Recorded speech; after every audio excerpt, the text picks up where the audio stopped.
Top of the morning to you. What? No Irishman has ever said that ever. It's getting in the spirit. St. Paddy's Day is coming up. You're getting in the spirit of an American thing. That's what you're doing there. So I thought it's coming up for the month of March. Let's do Whiskey Irish Month. Cool. Of course. I can get behind that. Yeah, I knew you'd be happy with that one. So, of course, start with the tried and true, big name, Jameson's, and we're going to try some Black Barrel. So, first off, we'll say a big thank you to one of our biggest fans. Yeah, that's right. Who gifted us this bottle for tonight. That's right. I believe he's Irish. I think he is.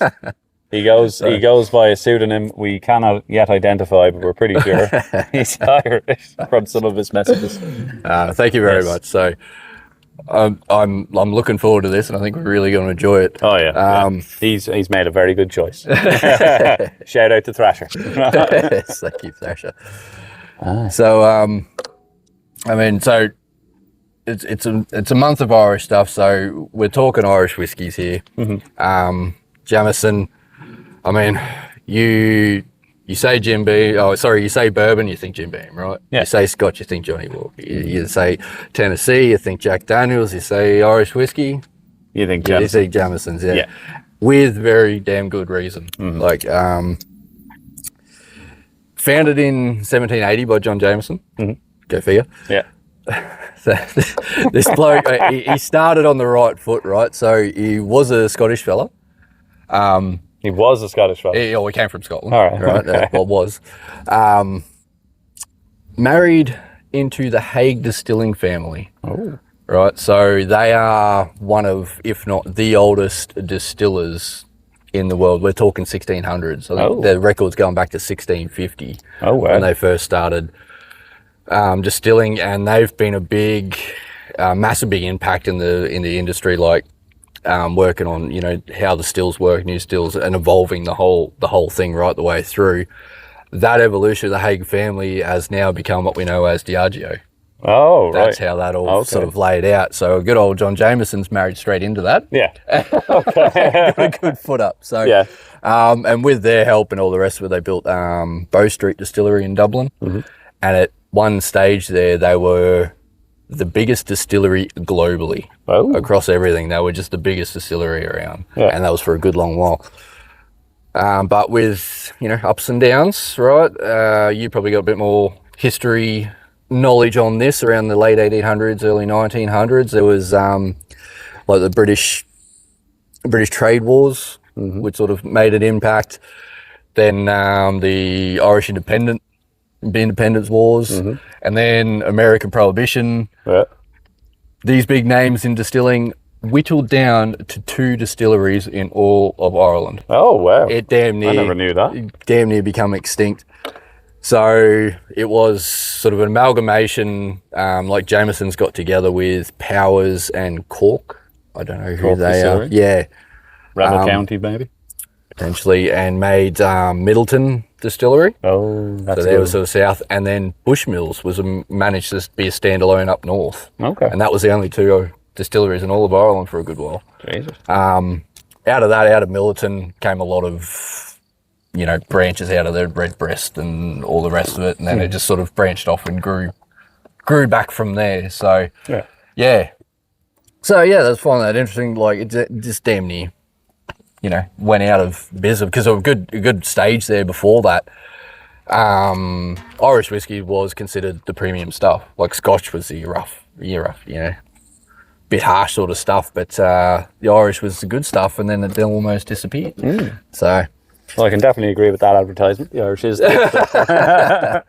Well, let's find out. Yeah. So, and I mean, with Jameson's been around for so long and managed to stick through with all that, they've got one hell of a range. Like I think everybody knows the original, the green bottle. It's at every bar, it's at every pub, it's at every, But they've come out with so many different variations. We've got limited edition stuff here. You got your Castmate stuff, which is like IPA or stout aged whiskies. You've got flavored stuff like your coffee. There's orange flavor ones. They've really coffee flavored whiskey. Yes. That is a new one. I haven't Cold heard brew. of that before. Have a whiff. Oh my God. It is good. And then, even chasing, we got cans, we got, Very sweet. Yeah, so they are. Again, I hadn't even heard of that one. So, they've made a few experiments and stuff. But this is the one we're talking about tonight, the Black Barrel. And what they've done differently with this one is they start off with first fill bourbon barrels. Okay. Right. So that's your charred oak barrels, as you need to with bourbons. They've aged the bourbon in it, taken it out. Then they've recharred it. Okay. So this isn't something many people do that I know of, which is why I'm interested about this one. So all that bourbon that's in that barrel, it's obviously soaks into the wood and sits in there and whatnot. And they're charring it, and it sort of caramelizes it. Okay. Any sort of sugars or anything left, it sort of caramelizes those flavors. And then having a second charring on that oak sort of helps filter it as well. Right. So we've got triple distilled whiskey that's double charred, filtered sort of thing in this caramelized barrel. It just sounds flipping amazing. Okay, so. That's a new one, all right. Yeah. It smells nice. Yeah. It's a subtle smell to it. Yeah. So, and again, with obviously with your Irish whiskies, especially if you know the original Jameson, it's very light, clean, crisp, sort of mellow, nuanced sort of flavour. Mm-hmm. With all this extra oak and bourbon influence on it, that's coming a lot more bolder and richer than you'd expect. Yeah, but still not overbearing, not overpowering. No.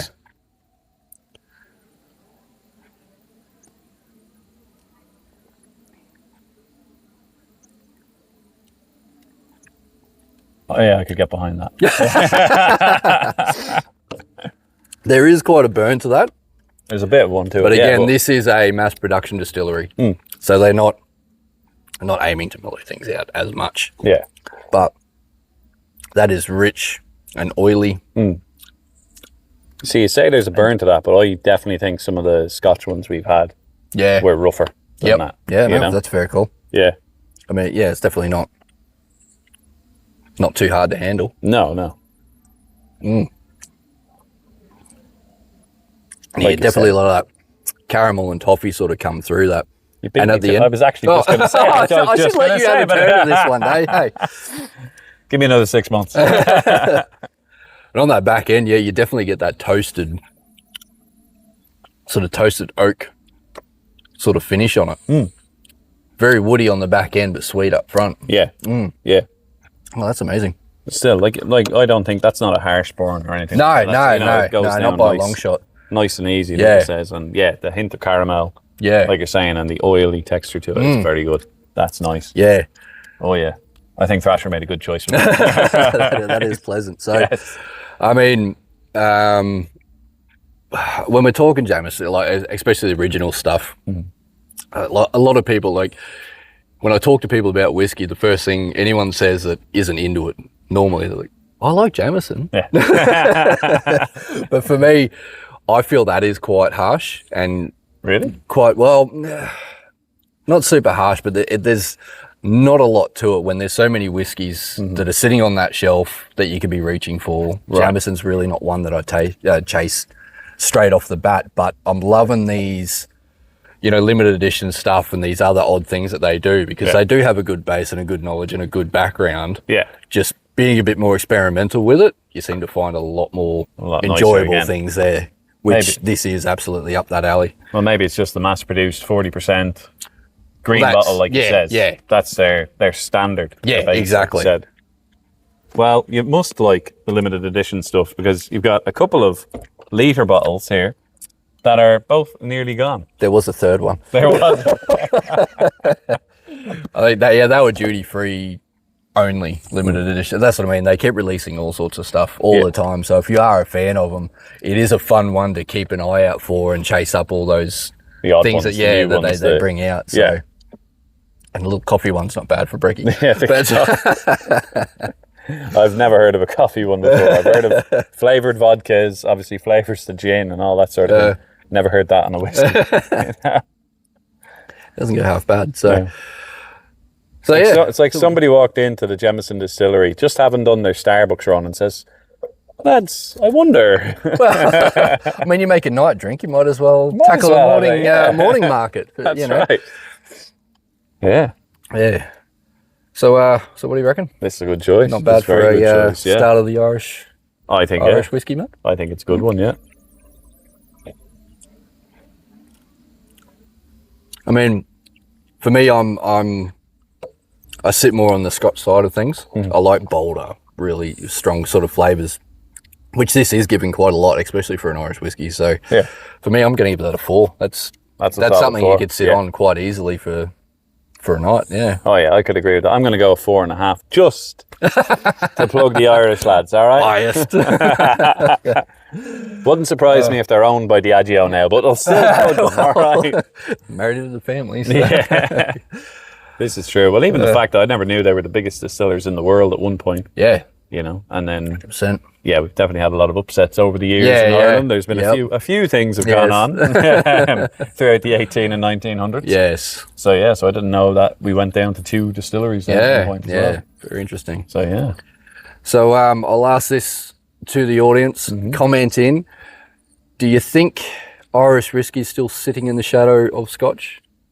Ooh. Or do you think they're on par? Oh, come on. I know my answer.